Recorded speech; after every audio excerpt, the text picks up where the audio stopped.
A paz do Senhor Jesus para o pessoal do Facebook, pessoal do Instagram, pessoal do YouTube. Amém. Glória a Deus. Amém. Hoje a gente vai falar sobre Eclesiastes 4, né? Nossa, eu baixei muito aqui minha bíbliazinha. Aqui. Eclesiastes 4 a gente vai falar hoje. Eclesiastes 4, Salomão, a gente lembra, né? Ele tá vindo numa reflexão sobre a vida, né?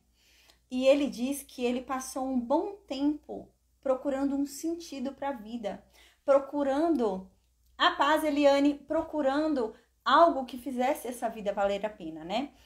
Salomão diz o seguinte, a paz, Li, amém.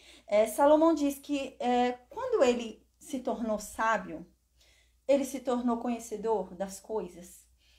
Com isso, para ele trouxe um grande sofrimento. Por quê? Porque ele começou a perceber que a vida é muito passageira, né? Essa vida aqui é muito passageira e acaba muito rápido. O que você acha que amanhã já não é. Você não tem controle de nada, nada está nas suas mãos, né? E quando ele começou a perceber isso, ele começou a ficar perturbado, né? Ele fala, eu fiquei perturbado quando eu entendi isso. Quando eu percebi que, na verdade, tudo é tão passageiro, quando eu entendi que essa vida é tão breve, quando eu entendi que nada está no meu domínio, apesar de eu ser rei, de eu ser rico e de eu me dar tudo que eu desejava, nada estava no meu domínio. Eu não tinha domínio sobre nada. Tanto é que Deus tira dele 10 tribos, né, de Roboão, por causa dele. Então ele fala, poxa, eu percebi que eu não tenho domínio de nada.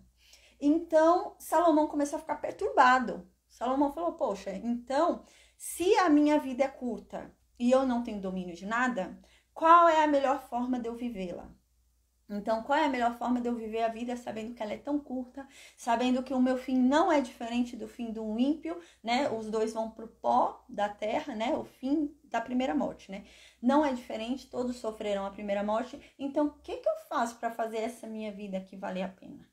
E ele fala que nessa luta dele buscar um sentido para a vida dele, fazer essa vida tão passageira valer a pena, ele começou a andar por caminhos que ele não deveria ter andado.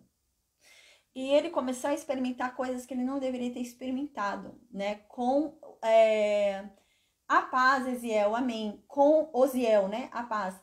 Com a intenção de dar um sentido à vida tão passageira que ele tem aqui neste mundo. E ele diz que o primeiro sentido que ele quis dar para a vida dele, a gente lembra, é estudar o mundo, né? Ele queria estudar sobre tudo. Então eu vou trazer ao povo uma compreensão sobre as coisas que nós não compreendemos. Assim a minha vida vai ter tido um sentido, né? As outras gerações vão ficar falando ainda de mim por causa das grandes descobertas que eu fiz e tal. Ele ficou pensando isso. Mas não deu certo. Ele viu que quanto mais ele queria saber, menos ele sabia, né? Ele entendeu que, na verdade, existiam coisas que ele jamais entenderia, que não tinha como ele compreender, porque faltavam para ele informações, e são informações que só Deus tem, então ele não tinha como decifrar aquilo. E em outras coisas, ele achava a solução, mas ele não conseguia consertar. Eram coisas que ele queria mudar, ele achava a solução e não mudava. Então ele diz, entendi, existem coisas que são tortas e são para ser tortas, eu não posso desentortar. É para ser torto, Deus fez torto e é para manter torto. Eu não posso mexer. É ele que sabe, ele que mexe, né? Então a gente lembra que ele falou, então eu vou estudar, eu vou me dar um sentido para a minha vida, focando no dom que Deus me deu, né? A sabedoria. Então, eu vou estudar o que é ser sábio e o que é ser tolo. E ele fez disso o sentido da vida dele. E começou a estudar o que é ser sábio, o que é a sabedoria e o que é a tolice, o que é ser tolo. Só que ele começou a entender que a sabedoria é muito ampla e a tolice também é muito ampla. E quanto mais da sabedoria ele conhecia, mais dor ele sentia, né? Mais ele sofria. Quanto mais sábio ele se tornava, mais dor, mais sofrimento trazia. A gente até falou sobre isso, né? Cientificamente falando, é comprovado realmente, né, que uma pessoa inteligente sofre mais do que uma pessoa que não é inteligente. Porque uma pessoa, quando ela tem conhecimento do que é certo, do que é errado, do que é justo, do que é injusto, né? Do que é direito e do que não é, ela sofre mais quando vê um negócio errado, né? Quando ela vê que aquilo não devia ser daquele jeito, ela sofre mais do que aquele que é ignorante, aquele que não sabe que tinha aquele direito. Ele não vai sofrer. E cientificamente falando, isso é provado realmente. E Salomão chegou a essa conclusão. Na verdade, a melhor forma de eu viver a minha vida não é passar a minha vida inteira buscando conhecimento, não é passar a minha vida inteira lendo livros. Essa não é a melhor função que eu posso dar à minha vida. E ele vai falar isso mais pra frente, a gente vai ver. Ele vai falar assim, por mais que, se você quiser ler todos os livros do mundo, de nada vai adiantar. Então, seja sábio, mas não queira ser sábio demais, né? Não estude demais. Estude, mas não demais. Tudo demais é ruim. E é isso que ele fala. Ele estudava demais, né? E ele viu que isso não dava certo. Então ele falou, já que a busca pelo conhecimento me trouxe sofrimento e não é a melhor forma de eu aproveitar essa vida passageira na Terra, então eu vou fazer o quê? Eu vou me esbaldar. Eu vou curtir a vida. Então eu acho que beber, eu acho que sair para noitada, eu acho que me divertir, né? Dar risada, rir muito, eu acho que deve ser a melhor forma de eu viver essa vida passageira. Então a gente lembra que ele começou a fazer isso. Ele começou a beber, ele começou a se divertir, ele começou a se deixar experimentar os prazeres da vida, ele começou a dar a si mesmo tudo o que ele desejava, e ele falou, talvez assim eu dê um sentido à minha vida. Talvez assim essa pequena vida que eu tenho nessa terra, essa breve vida que eu tenho na terra, faça um sentido, né? Vale a pena ser vivida. E então ele entendeu que também isso era uma ilusão. Também isso não dava um sentido à vida dele. E ele fala, olha, agora na minha velhice, né? A gente lembra que aqui é um velho falando, é um idoso falando. Então, ele só percebeu isso, gente, no fim da vida dele. Não foi no início, foi no fim. E ele vai dizer isso pra gente mais pra frente. Ele só percebeu isso no fim da vida. E esse livro é um idoso dando um conselho para os jovens. É isso que ele fala. Eu estou dando um conselho para os jovens. Porque eu descobri tarde demais pra mim. Mas vocês não. Vocês podem fazer a vida de vocês valer a pena. E ele diz que a vida dele não valeu. Mas porque ele fez decisões erradas, né? E ele vem mostrando isso pra gente, né? O que é que faz a nossa vida ter sentido. Então ele diz que houve um momento na vida dele que depois disso, dele se esbaldar no mundo, dar pra si tudo o que ele desejava, tudo o que ele queria, ele diz que ele começou a ficar angustiado, ele começou a ficar estressado, porque ele era rei e ele achava que podia tudo. Ele achava que era melhor do que todo mundo, ele achava que era melhor do que os outros, né? E ele diz então que ele percebeu que, na verdade, ele não tem o domínio de nada. Ele não tem o domínio do tempo, ele não tem o domínio da colheita, né? Ele não tem domínio de nada. Ele entendeu isso. Ele falou, na verdade, eu entendi que Deus é o Senhor do tempo e não eu. Deus é quem determina quando é que a gente vai colher o que a gente plantou, não sou eu. Deus é que determina quando é que eu vou receber a recompensa pelo meu trabalho. Não sou eu que decido.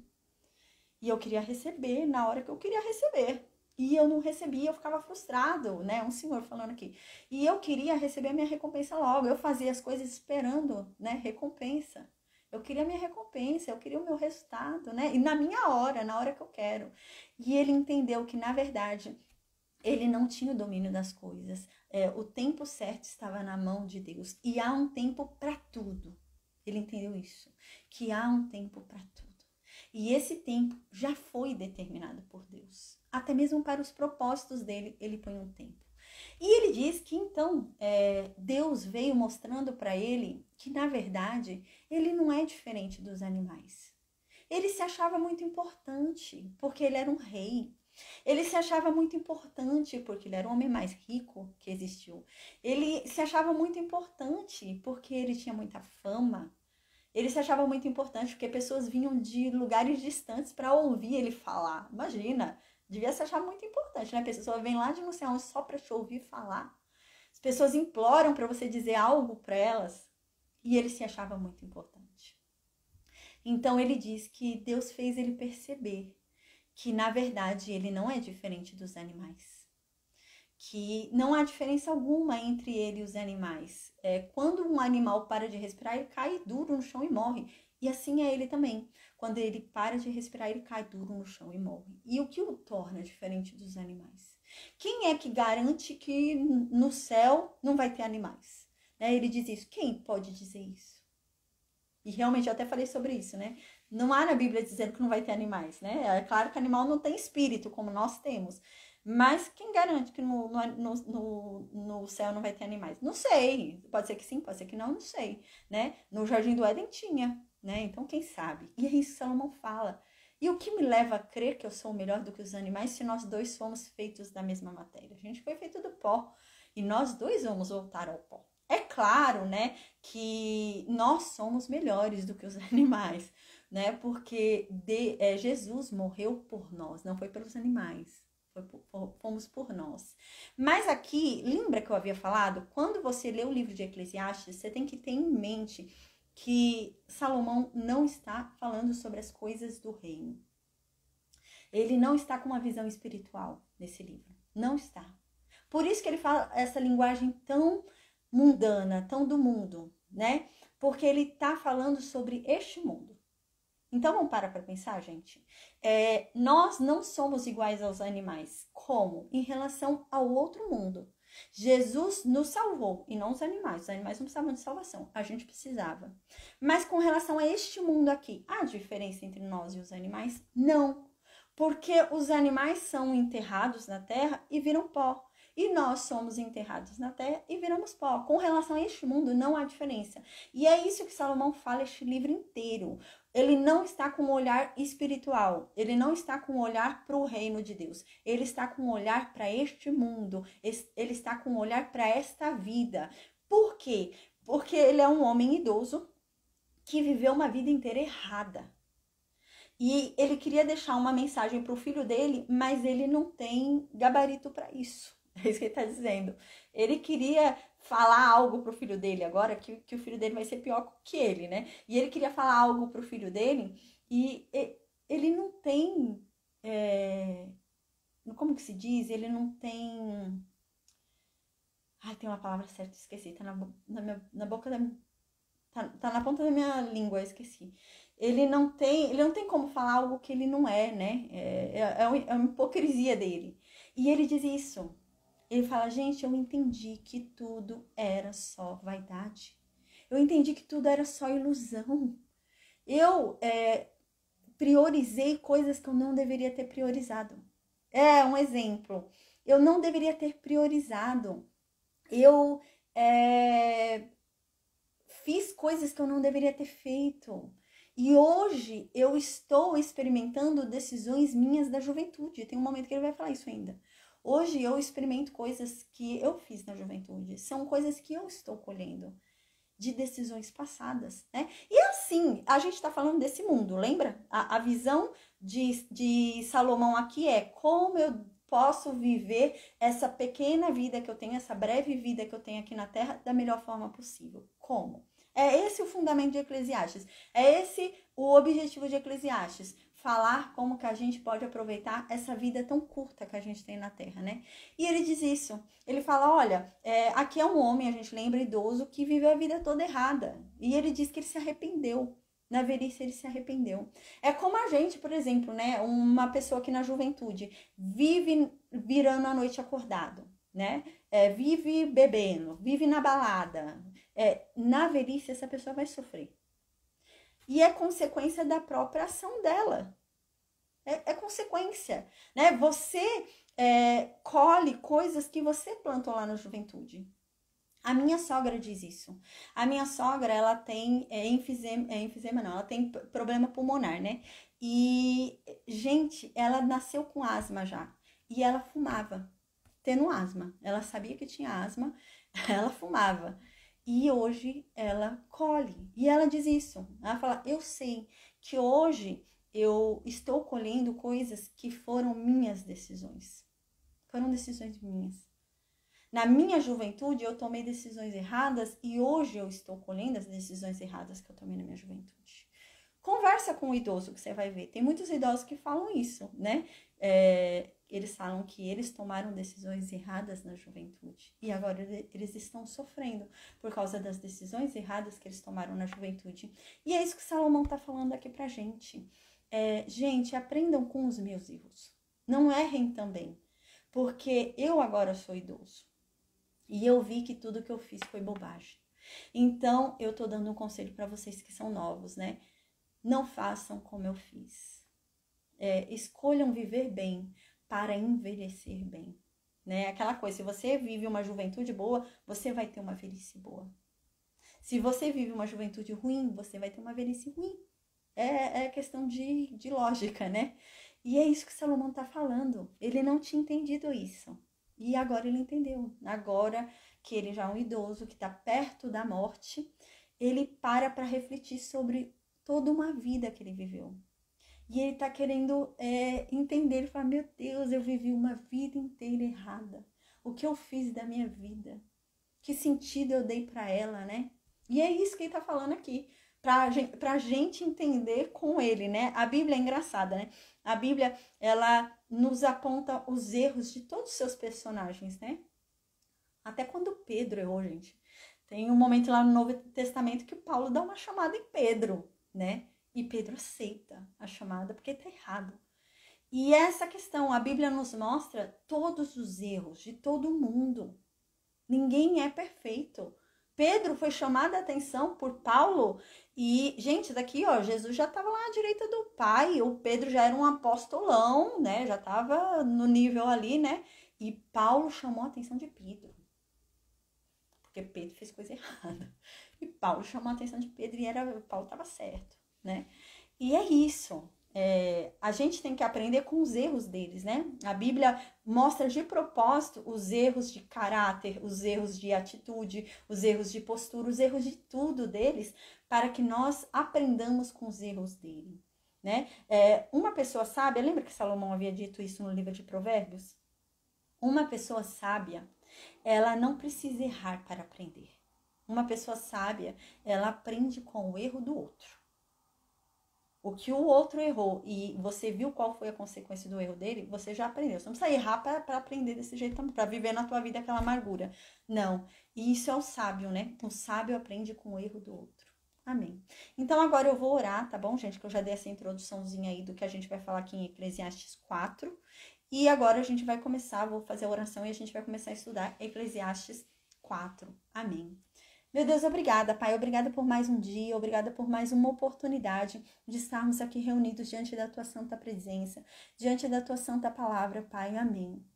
Meu Deus, vem falar conosco, vem e se revela a cada um de nós, manifesta a Tua verdade, Pai, sobre nós, torna a Tua palavra clara aos nossos ouvidos, torna a Tua palavra simples, Pai, que a Tua palavra venha surtir os efeitos que ela tem, Pai, que ela venha nos convencer dos nossos pecados, que ela venha nos levar ao verdadeiro arrependimento, à verdadeira transformação de mente, transformação de atitude, que venhamos a andar na Tua presença, buscar a Tua face, que venhamos a ter prazer nos Teus caminhos e na Tua vontade, que venhamos a ter prazer em Ti, Pai, que venhamos a ter cada vez mais sede de Ti e venhamos a mergulhar, Pai, em tudo que é Teu, em tudo que vem de Ti, Senhor, amém.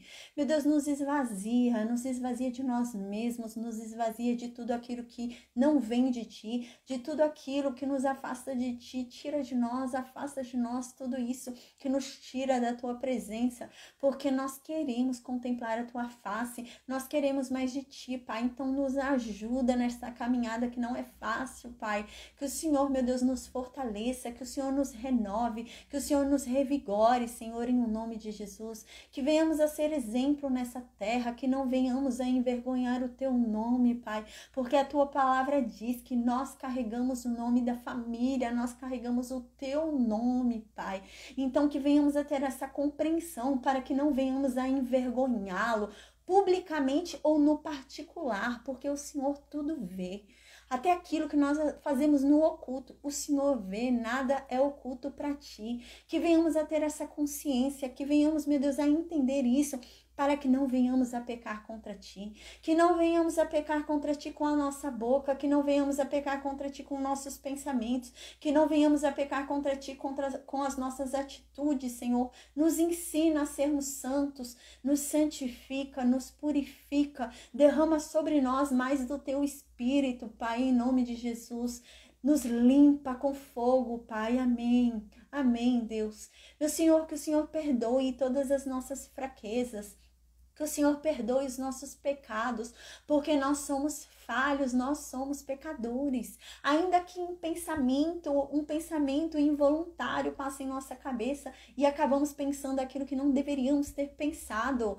Um desejo involuntário surge em nosso coração de repente e por um instante nós sentimos e desejamos o que não deveríamos ter sentido e desejado. Meu Deus, nós falamos muitas vezes sem pensar e pecamos com a nossa boca, Senhor. Então, Pai, nos ajuda, Pai, porque nós somos apenas pecadores. Nós nos arrependemos pelos nossos pecados. Nós não temos prazer neles, Pai, mas nós temos prazer em Ti, Senhor. Então, meu Deus, em nome de Jesus, perdoai os nossos pecados, Pai. Pela Tua bondade, pela Tua misericórdia, Pai, perdoa os nossos pecados, porque a Tua palavra diz que o Senhor é um Deus que perdoa. Amém. A tua palavra diz que o Senhor não nos retribui segundo o que merecemos, segundo os nossos pecados. Quando nós nos arrependemos verdadeiramente e somos transformados, a tua palavra diz que o Senhor não nos retribui segundo aquilo que merecemos. E que assim seja, Pai, que a tua bondade seja conosco, que a tua misericórdia seja a favor de nós, que a tua graça seja sobre nós, Pai, amém. Ilumina o nosso caminho, Pai, que o Senhor nos dê sempre discernimento, nos mostra, Pai, nos mostra a tua vontade, Pai, revela a tua verdade, porque se nós tivermos conhecimento da tua verdade, dos teus preceitos, dos teus juízos e dos teus mandamentos, nós não nos desviaremos deles, nós andaremos na tua presença, porque tudo que nós queremos é estar contigo, Deus, amém. Meu Deus, obrigada, Senhor, pela tua presença maravilhosa, pelo Espírito Consolador que o Senhor aqui nos deixou, Deus. É esse Espírito que nos sustenta, nos consola, e obrigada, Pai, por estar aqui conosco, por nos botar de pé, Deus, amém. Obrigada por nos fortalecer, Pai, quando estamos cansados. Esse Espírito maravilhoso, Deus, nos fortalece quando estamos em nosso auge de exaustão, Pai, e nós te agradecemos por isso, porque não é pelas nossas forças, mas é pela tua, na nossa fraqueza, quando estamos mais exaustos, é que a tua glória é resplandecida e o Senhor nos fortalece e nos levanta, Pai. Então, obrigada por isso, Pai. Obrigada pelo teu amor, pela tua graça, pela tua misericórdia, que nada nos falte, que o Senhor supra todas as nossas necessidades, Senhor, que a provisão de cada dia venha, meu Deus, em nome de Jesus, derrama sobre nós do teu maná, Pai. Amém, meu Deus, amém. Que o Senhor sacie nossa sede, Senhor, porque a tua palavra diz que se bebermos dessa fonte, nós nunca mais sentiremos sede. E é nisso que nós cremos, Pai, amém. Nós entendemos, meu Deus, sobre a tua palavra e nós cremos nela. A tua palavra diz que contigo o fardo é leve. A tua palavra diz, meu Deus, que o Senhor dá alívio ao cansado, o Senhor dá alívio ao oprimido. E é nisso que nós cremos, Pai. Nos liberta, Pai. Nos liberta completamente. Liberta a nossa mente, liberta o nosso coração. E que venhamos, meu Deus, a ser Cristo nessa terra. Amém, Deus. Nos livrai de todo o mal. Em o nome de Jesus. Amém. Amém, amém, amém, amém. Glória a Deus. Amém. Então agora a gente vai falar sobre Eclesiastes 4. Antes de falar de Eclesiastes 4, eu quero deixar uma dica, tá, gente? Eu quero deixar a dica de um filme. A Duda me passou um filme e eu assisti hoje o filme. Nossa, eu chorei. Eu até comecei a aula hoje falando, Duda, caramba, você me fez chorar. Eu chorei. Que filme lindo, gente. E eu indico ele pra vocês. É um filme brasileiro. O nome do filme é Libertos. Filme brasileiro. É muito bom esse filme, gente. Eu vou ser sincera, tá? No começo, você não dá nada pro filme. No meio, você fica um pouco horrorizado, que é um pouquinho pesado. A linguagem dele, né? O que ele passa é um pouco pesado. Mas o final é extraordinário. Como o final surpreende. Eu chorei, eu tô até agora emocionada com esse filme, gente. Que filme lindo. Vale a pena assistir, tá bom? Então, gente, tem no YouTube esse filme, viu? Eu assisti pelo YouTube. É Libertos, é extraordinário. Eu recomendo esse filme pra vocês, tá bom? Amém. Pra quem quer saber do louvor, né? Tem um aluno que ele sempre fala pra eu falar o louvor do início da aula. A música de hoje se chama Preciosa Graça, de Tatiana Arouca, tá bom? Amém. Então, agora vamos falar sobre Eclesiastes, capítulo 4. Então, no versículo 1, Salomão diz assim: então, né, eu fui e parei para observar este mundo. A gente lembra que Salomão queria estar buscando a melhor forma de se viver essa breve vida que a gente tem aqui na Terra. E ele diz que, por um momento, ele parou para ver por que eu quero tanto, por que eu me importo tanto com este mundo. Porque Salomão se importava muito com este mundo, né? Salomão, ele se importava com as coisas desse mundo. Ele queria ter muita fama. Ele queria ser um homem mais rico. Ele se preocupava com status, né? Salomão era preocupado com isso. A gente lembra até que no capítulo anterior, Salomão fala, né? Que ele percebeu que, na verdade, ele não seria lembrado. Deixa muito claro que ele queria ser lembrado, né? Ele era vaidoso. Aquela vaidade, né, dele querer, né, que falem dele, né, que vejam ele, que ele seja o melhor, né, o melhor em tudo, né? E parece que Salomão era assim. Ele queria tudo, né, assim, muito, né? Queria se sobressair em tudo, né? Engraçado, né? Não sei se tem a ver com a sabedoria. É engraçado isso. Porque você observa, as pessoas inteligentes, elas são muito competitivas, né? Quanto mais inteligente você é, mais competitivo você é. A pessoa só deixa de ser competitiva, uma pessoa inteligente, quando ela tem a Cristo. Se ela não tem a Cristo, se ela está nesse mundo e não tem a Cristo, ela é muito competitiva. Extremamente competitiva, né? Mesmo se ela tem Cristo, ela é competitiva. Só que a diferença é que ela tem o autocontrole, que o outro não tem, né? Então, ela tem a medida dela. Ela é competitiva, mas tá tudo bem. Teve uma vez que eu tava jogando, gente, muito engraçado. Tava eu e minha sobrinha e o meu afilhado com o pai dele, jogando dama. E eu tava com minha sobrinha e a gente brincando e a gente começou a perder. A gente só tinha 3 pecinhas e ele tinha umas 10. E então eles ficavam, vocês vão perder. E ficava tirando uma da gente. E, gente, sério que eu fiquei, não acredito, a gente vai perder. Eu comecei a ficar nervosa, né? Eu fiquei irritada. Ai, meu Deus, ai, meu Deus. E eu nervosa que eu queria uma estratégia ali, não tinha. E eu nervosa que eu ia perder, gente, um jogo de dama. Aí eu parei e falei assim, é só um jogo, tá tudo bem. Aí eu vendo que, assim, a minha atitude tava fazendo a minha sobrinha também ficar nervosa. Aí eu falei, Jade, não tem problema a gente perder. Mas eu tava falando, era pra mim mesma. Porque eu precisava entender que não tinha problema perder ali, né? E eu tava muito nervosa. E eu falei, Jade, não tem problema a gente perder, tá bom? É só um joguinho. Isso daqui não vai mudar nossas vidas, tá bom? Isso não é importante pra gente, não tem problema. Às vezes a gente ganha, às vezes a gente perde. Não tem problema. O importante é que a gente tá aqui brincando e se divertindo. Mas eu por dentro falando aquilo comigo também. O importante é só competir, né? E eu falando aquilo pra mim também, eu nervosa. E, gente, eu fui me acalmando. Aí eu fui me acalmando e acalmando ela. E eu já tava certa que a gente ia perder. Eu falei, tá tudo bem, vamos perder. Eu falei, vamos lá perder, Jade. E eu já comecei a falar assim. Eu falei, Jade, vamos perder. Já que a gente vai perder, Jade, o que você quer fazer aí com a peça? E eu falando assim. E eu certo que a gente ia perder. Gente, houve uma loucura ali no jogo que a gente ganhou. No final, a gente começou a comer um monte de peça deles. E era pai e filho que estavam do outro lado. E a gente começou a comer um monte de peça deles. Aí depois ficou 3-3. Aí o meu afilhado, que tem 9 anos, e o pai dele estavam juntos, o meu afilhado falou assim, ai pai, sai daqui, você não tá me ajudando não. Olha só, a gente tava ganhando, agora tá perdendo, tudo por sua culpa. Ai, não sabe jogar. Eles começaram a brigar.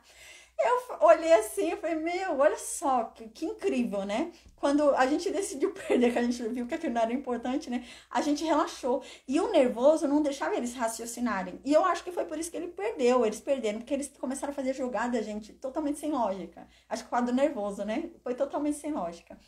E a verdade é que o ser humano é assim. Tô falando tudo isso pra falar o quê? O ser humano é assim, o ser humano é competitivo, né? Eu venho aqui, ensino sobre a Bíblia, eu já ensinava sobre a Bíblia nessa época. Eu venho aqui, ensino sobre a Bíblia, tô aqui falando sobre a Bíblia e, gente, eu estava competitiva. Competitiva pra caramba ali, viu? Eu não queria perder, não. Tava difícil ali pra eu reconhecer que eu perdi. Ai, meu Deus, eu não perdi. Aí eu comecei a falar comigo, falar com minha filha, minha sobrinha, e comecei a ficar mais tranquila, gente. Mas eu tô querendo dizer pra vocês que a gente é competitivo. Isso é do ser humano. É normal, né? É da queda. Isso não muda. É assim como a raiva e a ira. A raiva e a ira vieram da queda. E elas não mudam. A gente ainda sente raiva. A gente ainda sente ira. A diferença do cristão para uma pessoa que está no mundo é o autocontrole. Ele se controla. Uma pessoa que é cristã, ele sente raiva, mas ele não vai sair quebrando as coisas. Ele se controla. Agora, uma pessoa do mundo vai sair quebrando as coisas, né? E é essa a questão. Então, uma pessoa cristã, uma pessoa que tem o domínio do Espírito Santo, porque esse domínio não é a gente que tem, tá? Quem dá esse domínio pra gente é o Espírito Santo. Não sou eu que me controlo, é o Espírito Santo quem me controla, não é a gente. Então, quando a gente para pensar isso, era muito difícil para esse povo que não tinha Espírito Santo dentro deles se controlarem, né? Porque se a gente tem o Espírito Santo dentro da gente, é difícil da gente se controlar, porque é o Espírito Santo que controla a gente, né? O Espírito Santo é quem dá autocontrole, não sou eu. E eu tendo o Espírito Santo dentro de mim, eu preciso fazer esse exercício de eu falar, Espírito Santo, não, eu tô entendendo, eu tenho que me acalmar, né? Eu preciso fazer isso. E eles não tinham isso que a gente tem hoje, né? Lá no antes de Cristo, as pessoas antes de Cristo não tinham o Espírito Santo dentro delas. O Espírito Santo ficava fora delas, né? Então, imagina como que essas pessoas tinham que ter um autocontrole. Era diferente do que... às vezes a gente lê a Bíblia e a gente julga muito as pessoas do Antigo Testamento, né? Mas a verdade é que elas não tinham o Espírito Santo para ajudar elas como a gente tem hoje. O Espírito Santo ficar fora. O Espírito Santo ficar dentro de mim, me tranquilizando, me dando consolo, me dando paz, me dando amor, né? Porque é o fruto do Espírito Santo, né? Tudo isso. Mas eles não tinham isso. E agora eu falo para vocês. Quanto mais inteligente você é, quanto mais sábio você é, mais competitivo você se torna. E Salomão, pela história dele, eu vejo que ele era muito competitivo. A gente observa isso, sabe? Quando a gente para ver o tanto de cavalos que ele tinha, o tanto de armas que ele tinha, o tanto de mulheres que ele tinha, o tanto de riqueza que ele tinha, o tanto de palácios que ele construiu, o tanto de tanta coisa, né? Então, quando a gente para ver isso, a gente vê que ele era muito competitivo. Esse homem devia ser muito competitivo. E ele queria ser sempre o melhor. Ele corria sempre atrás de ser o melhor desse mundo. Ele queria se sobressair neste mundo. Não podia ser ninguém melhor do que ele. Ele queria ser o melhor neste mundo. E agora, na velhice dele, né, ele percebe que correu uma vida inteira atrás do vento. Tudo que ele achou que era importante não era. E é isso que ele está chegando à conclusão agora, né? Que este mundo não é tão importante assim quanto ele achava. Ele achava que esse mundo era muito importante, que ele tinha que ter fama neste mundo, que ele tinha que ter nome neste mundo, que ele tinha que ser o melhor deste mundo, né? E ele está começando a entender que esse mundo não é tão bom quanto ele imaginava. Por que ele se esforçou tanto por este mundo? Se tudo é tão passageiro, se nada está nas mãos dele e se tudo foge das suas mãos. É como se tivesse uma vida inteira correndo atrás do vento. E ele entende isso. Uau! Aí no versículo 1, né, no versículo 1, ele diz isso. Então eu parei para observar este mundo, que eu me importo tanto. E eu só vi injustiça. Eu só vi coisa ruim. Eu só vi gente má. E ele diz, eu vi que, na verdade, muita gente é explorada. Eu vi que muita gente é maltratada. E eu vi que essas pessoas que sofrem, elas choravam e ninguém levantava para ajudá-las. As pessoas viam o sofrimento dela, viam ela pedindo ajuda e ninguém ajudava.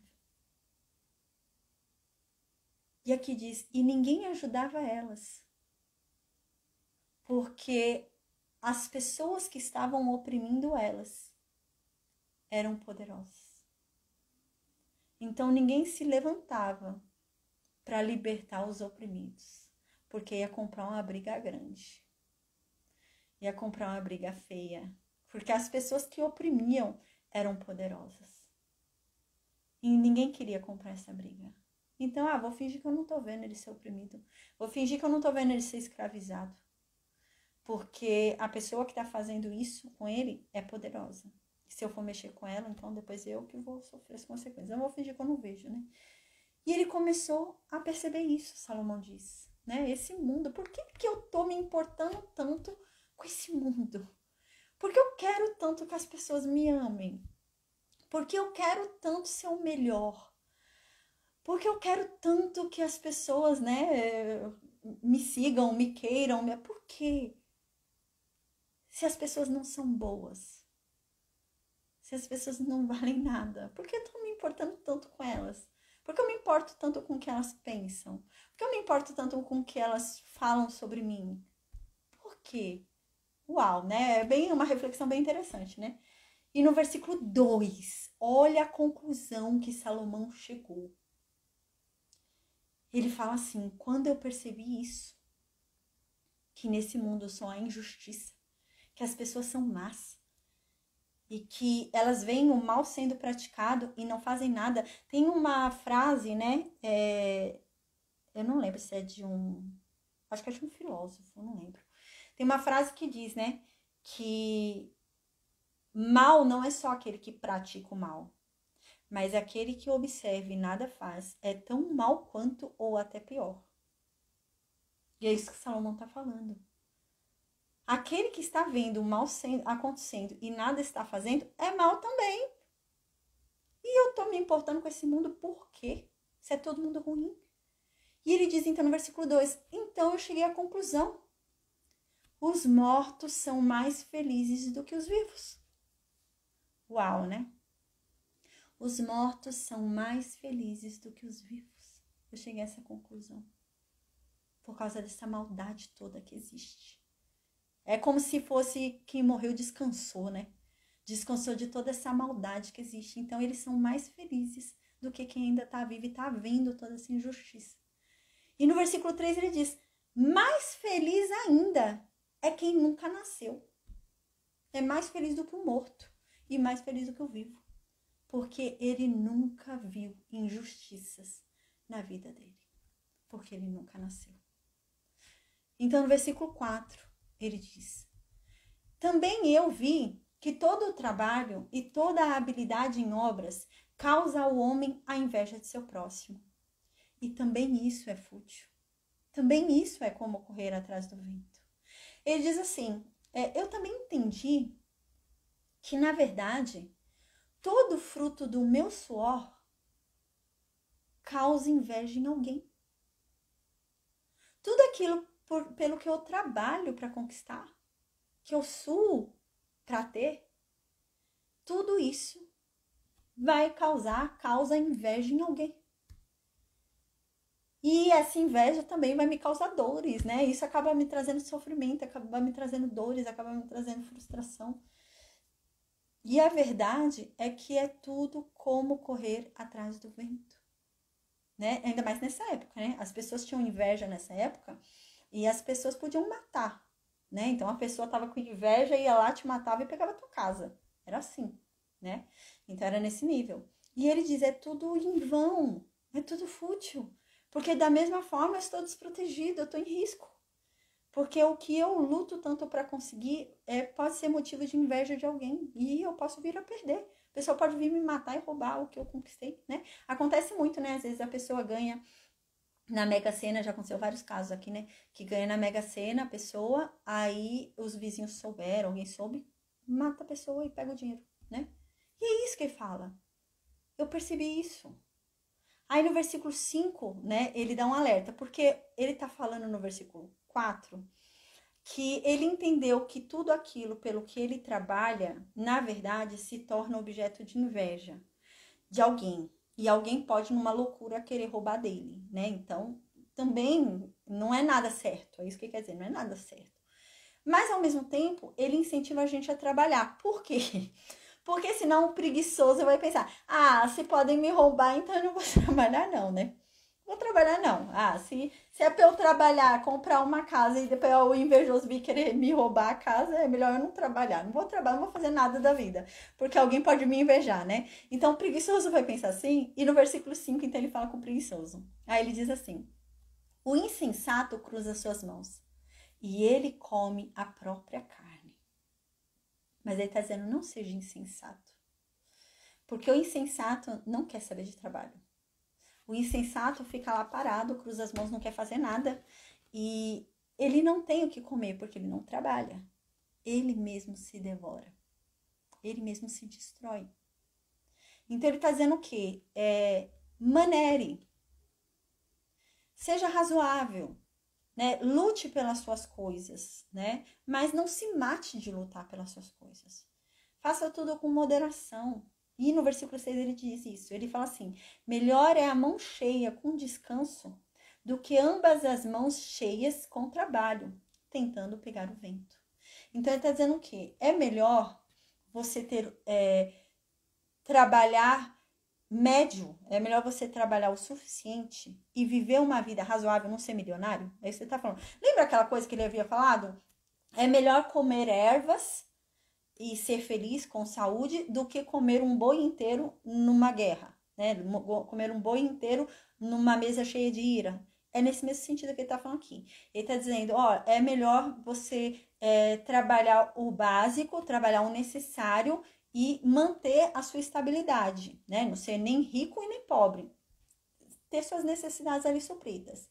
É melhor isso do que você trabalhar demais, correr demais e acabar sem nada, né? Tem gente que, trabalha em 2, 3 empregos a vida inteira e ele morre e tem um infarto no emprego. E é isso que ele tá falando aqui. Toma cuidado, né? Não vá se matar. Ele já falou até isso outra vez, né? A gente lembra, né? Foi no livro de Provérbios. Não se mate de trabalhar, tentando ser rico.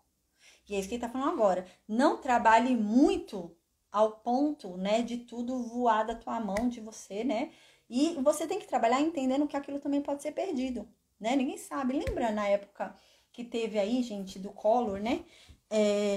Que as pessoas tinham dinheiro nas contas, né? E do nada perderam tudo. Os judeus mesmo, né? Na época de Hitler. Todos os bens dos judeus ali foi confiscado. Eles perderam, né? Ouro ali, joias, né? Bens. Foi tudo confiscado. E é isso que Salomão está querendo dizer aqui. Lute para conquistar as coisas. Mas entenda que nada é certo. Nada é certo, né? Infelizmente. Tenha isso em mente. Mas não deixe de trabalhar por causa disso. É isso que ele fala. Também não vai passar fome. Não vai ser um preguiçoso para se devorar. Trabalhe. Mas assim, não trabalhe ao ponto de você se matar, né? De trabalhar também. Então, vá com moderação. Aí no versículo 7, Salomão diz: então eu parei outra vez para observar a terra. E eu percebi que tudo é ilusão. Eu vi, no versículo 8 ele diz, eu vi que existem algumas pessoas que são sozinhas, que são muito solitárias. E elas não têm ninguém. Elas não têm filhos, elas não têm irmãos. E elas trabalham sem parar. O trabalho delas não tem fim, elas vivem trabalhando de dia, de noite, de tarde, né? Porque elas não têm ninguém. Não tem familiar, não tem amigo, não tem irmão, não tem nada. Então elas vivem trabalhando.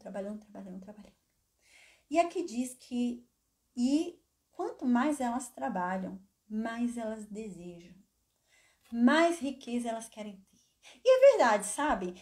Quanto mais rico você é, quanto mais seu salário aumenta, mais suas despesas aumentam, né? Então, você observa isso. A pessoa, quanto mais tem, mais ela quer. E é isso que ele está dizendo aqui. Uma pessoa que é sozinha não tem limites.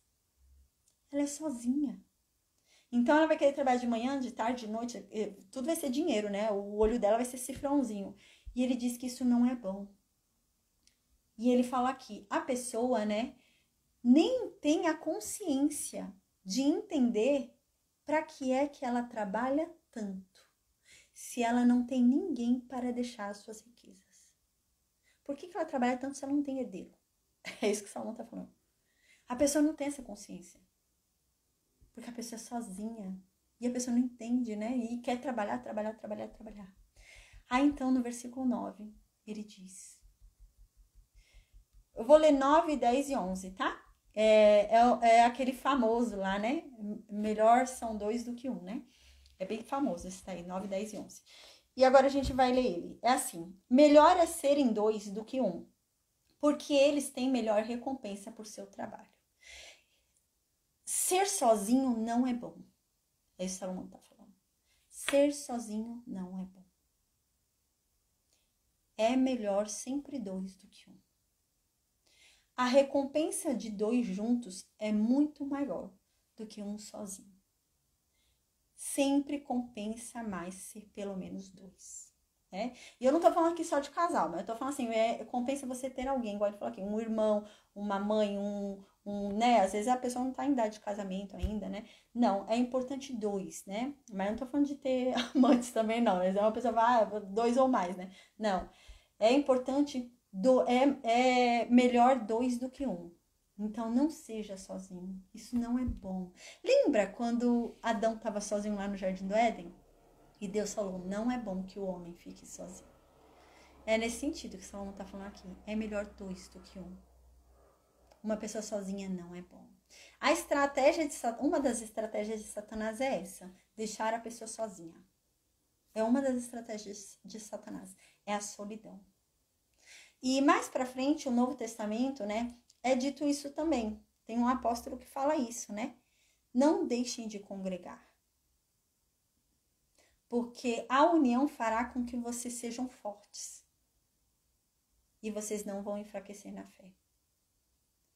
Então, se você tentar manter sozinho ali, né, você pode enfraquecer na fé. Você pode começar a acreditar nas mentiras que chegam ao seu ouvido, né? Você pode começar a desviar o seu olhar.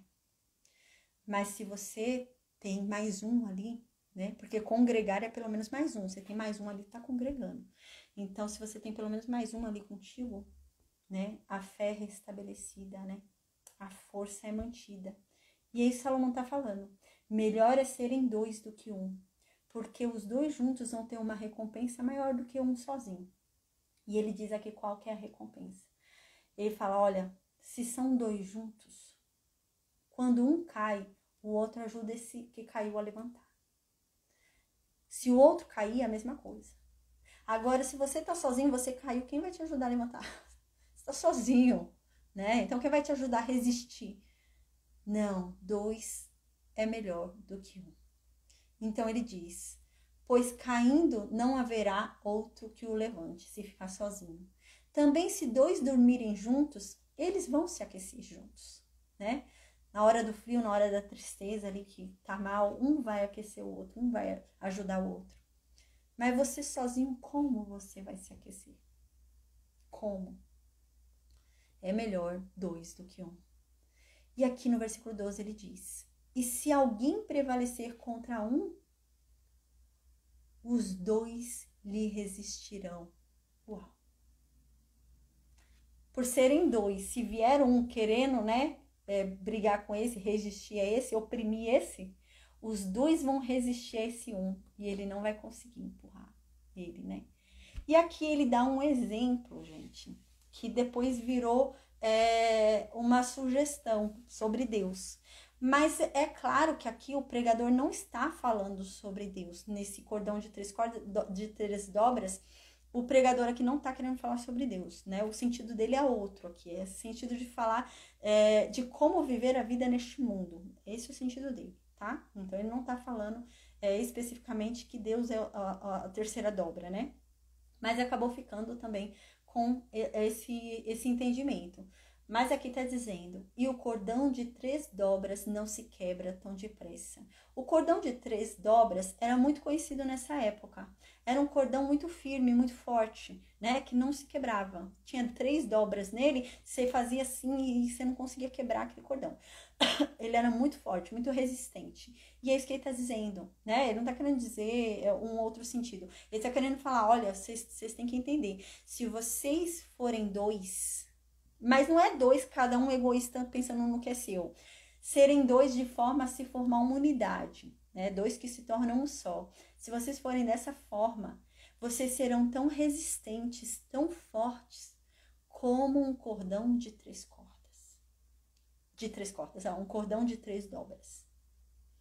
Ninguém vai quebrar vocês, né? Não se quebra, mas não se quebra tão depressa. Né? Porque vão ter 3 ali, né? É igual, não sei, hoje eu, né? Quando eu faço crochê, eu compro o barbante, aí você vê lá, barbante número 5, barbante número 4. São o número de linhas que tem no barbante, né? Então, seria, por exemplo, um barbante de 3, são 3 linhas, né? Então, são 3 ali, né? E nessa época, são 3 fios, é uma corda com 3 fios, né? Que ela é feita com 3 fios, ela é toda enlaçada com 3 fios. Você pegava essa corda, você fazia assim, você ralava ela e era muito difícil de quebrar ela. Mas se você pegasse uma corda de um fio só, gente, você fazia assim, dependendo, né, e quebrava ela, tá? E é isso que Salomão tá querendo dizer aqui. Vocês serão tão fortes, vocês serão tão firmes, quanto uma cobra de 3 linhas. Uma corda, meu Deus, isso daqui tá um trava-língua. Uma corda de 3 linhas, né? Então, vocês vão ser tão fortes quanto uma corda de 3 linhas, de 3 dobras, né? Então, não vai se quebrar tão depressa. Ainda que venha outro tentando penetrar e tentando fazer vocês caírem, tentando oprimir um de vocês, os 2 juntos vão resistir àquela opressão. E assim vai dar tudo certo. Não é bom, o contexto aqui é que não é bom ficar sozinho. Em nada você ganha ficando sozinho. Não viva uma vida sozinho. Lembra que ele está ensinando aqui como é a melhor forma de se viver a vida? Ele está dizendo, não é ficando sozinho. A melhor forma de viver a vida não é ficando sozinho. Ele está querendo dizer aqui que eu preciso casar? Não, não é isso que ele está dizendo, tá, gente? Ele não está querendo dizer que eu preciso casar. Não é nesse sentido que ele tá falando. Ele tá falando que é bom ter um pai, uma mãe, um irmão, ter alguém. Igual lá no início ele falou, né? A pai, mãe, irmão. Tanto é que mais pra frente a gente vai ver que o apóstolo Paulo fala, né? Que melhor seria se nós não tivéssemos relacionamento nenhum e nos dedicássemos somente a Deus. Tanto que é dessa parte que Paulo diz que a Igreja Católica tirou lá que padre não pode casar com mulher, né? Mas não tem nada a ver com isso. E também não tem nada a ver. Não tinha essa de que não pode casar. Sim, podia casar sim. Apóstolos pode casar, né? Mas ali quando Paulo é perguntado, Paulo diz, se vocês puderem, se vocês conseguirem, né? Se vocês resistirem ao desejo sexual, né? É melhor realmente que vocês não casem, é melhor realmente que vocês não tenham relações sexuais, é melhor que vocês não namorem, é melhor que vocês não tenham nada e se dediquem somente a Deus. É melhor. Mas se não dá, se você deseja uma pessoa, se você quer um cônjuge, então case. É isso que Paulo diz, tá? Então, aqui, ele tá dizendo, não seja sozinho, né? Então, ter um irmão, ter uma mãe, né? Existem pessoas que, às vezes, não querem casar e quer viver a vida inteira com o pai, com a mãe, com o irmão, né? E é bom que você não fique sozinho, né? Não quer dizer que você vai casar. Tem pessoas realmente que não querem casar, foi como Paulo disse. Existem pessoas, né? Ele disse isso. Existem 3 tipos de pessoas. A que querem casar e são loucas por casar, se casem. Paulo disse, se casem logo, para não correr o risco de vocês pecarem. Então, se casem logo. E existem aquelas que não querem casar. E ele fala, que bom, não casem e se dediquem a Deus. Então, não é essa, senão começa a ser um peso, né? Existem pessoas que não querem casar realmente, né? E não é que não quer casar e quer viver na orgia, tá, gente? Eu não tô falando isso, não. A pessoa não quer casar e não quer ter relação com ninguém. Então, ela quer viver sem casar, né? Ela não quer ter um cônjuge. E não é ruim. A Bíblia diz que isso não é ruim. Se eu não quero casar, não casa, né? Mas não é bom ficar sozinho. Tanto que Paulo diz isso, né? Se você não for casar, se dedique a Deus. Porque Deus vai te manter, né? Então, você não vai ser sozinho. Vai ser você e Deus. De qualquer forma, são dois, né? Então, é desse jeito, tá? Então, no versículo 13 e 14, agora, Salomão diz assim. Gente, no versículo 13, 14, 15 e 16, Salomão começa a falar sobre algo que a gente acabou de conhecer. Ele começa a falar sobre Jeroboão. Vê a linguagem que ele usa no versículo 13 até o versículo 16. Ele fala a mesma história que aconteceu com ele, Jeroboão. Lembra que Jeroboão era um empregado dele, era um servo dele? E Deus então fala, olha Salomão, por causa do pecado seu, por causa do que você fez, eu vou tirar de você 10 tribos, né? E eu vou passar essas 10 tribos para um empregado seu, para um pobre, para um servo seu. Eu vou passar essas 10 tribos. E ele vai falar sobre isso agora, Salomão. Salomão diz assim no versículo 13 e 14. O moço pobre, mas que é sábio, vale muito mais do que um rei velho e sem juízo. Não parece que ele está falando dele mesmo, gente? A gente lembra que Salomão, quando ele começou a adorar outros deuses, foi na velhice dele. A Bíblia diz isso. Na velhice dele, ele começou a adorar e a servir outros deuses. Na velhice dele. E na velhice dele foi que Jeroboão, um menino novo ainda, Jeroboão era novo ainda, na velhice de Salomão, foi levantado como o rei das 10 tribos depois da morte de Salomão. E é isso que ele está falando.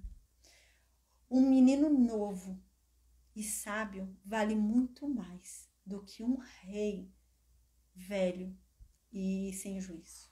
Muito mais. Do que um rei velho sem juízo e que não aceita conselhos. Você vê que alguém deve ter aconselhado Salomão. Que ele diz aqui, né? Um rei velho sem juízo e que não aceita conselhos. Gente, com certeza alguém deve ter aconselhado Salomão. Com certeza, né? Tinham profetas nessa época. A gente lembra que um dos profetas foi lá ungir Jeroboão, avisar Jeroboão sobre as 10 tribos, né? Então, ele deve ter sido avisado, esse homem. Ele devem ter falado com ele, olha, você está indo por caminho errado. Não faça isso, Salomão, você está adorando outros deuses. Salomão, você está casando com muitas mulheres. Salomão, para de ficar erguendo templo para essas mulheres, para os deuses delas. Gente, devem ter orientado ele. E ele não ouviu. Então, é isso que ele diz agora aqui.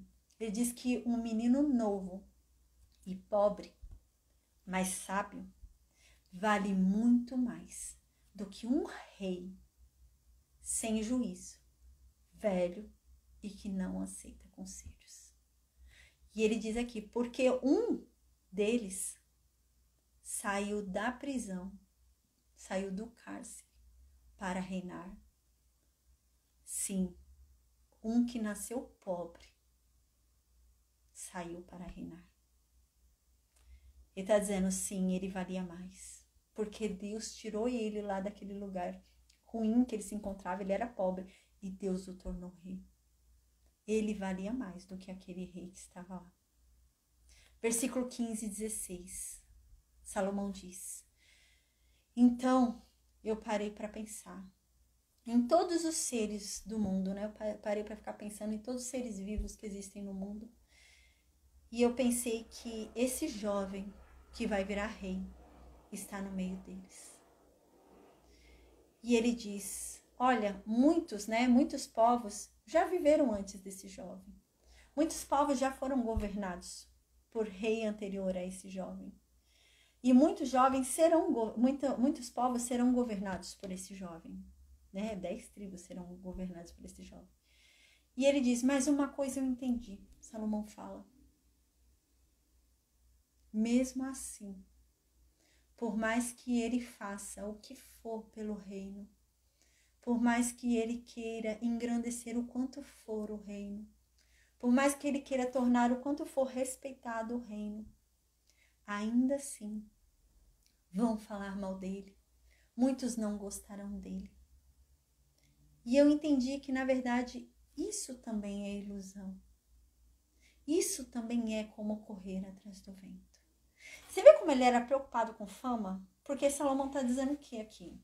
Salomão tá falando assim. Eu entendi, né? A impressão que dá é que ele esperava isso, né?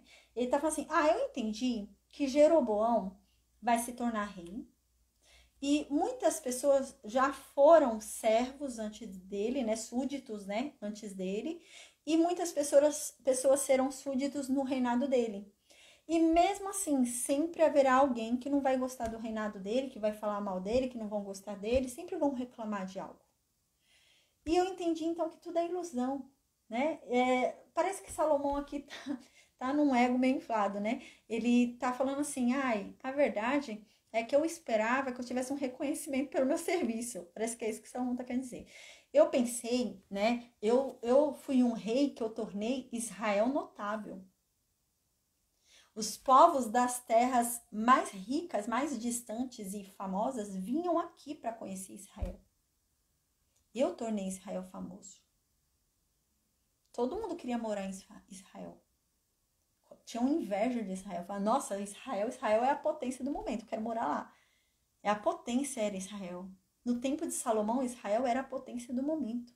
Sabe quando a gente estuda lá e que você vê a Grécia, que foi a potência ali no tempo do Êxodo, né? Quando você vê a Assíria, né? Quando você vê a Babilônia, que foram potências. No tempo de Salomão, Israel foi a potência da época.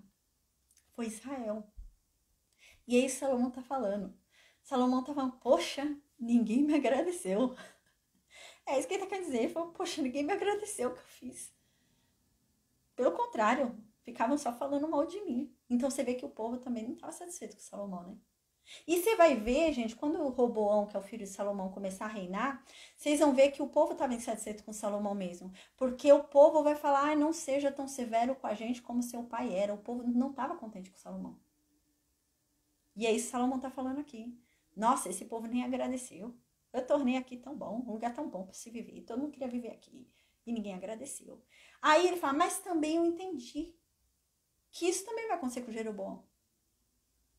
Jeroboão também pode ser o melhor rei que for. Ninguém vai agradecer ele. Só vão se lembrar das coisas ruins. Então, tudo isso que eu esperava, esse reconhecimento que eu esperava, é ilusão. Eu nunca vou ter. Então, para que eu quero tanto ser reconhecido, né? É nesse sentido que ele tá falando, tá bom? Então, amém, glória a Deus. Terminamos o capítulo 4, amém. Aí a gente vai falar na quinta-feira sobre o capítulo 5, tá bom, gente? Amém. Vocês estão começando a entender aqui, né?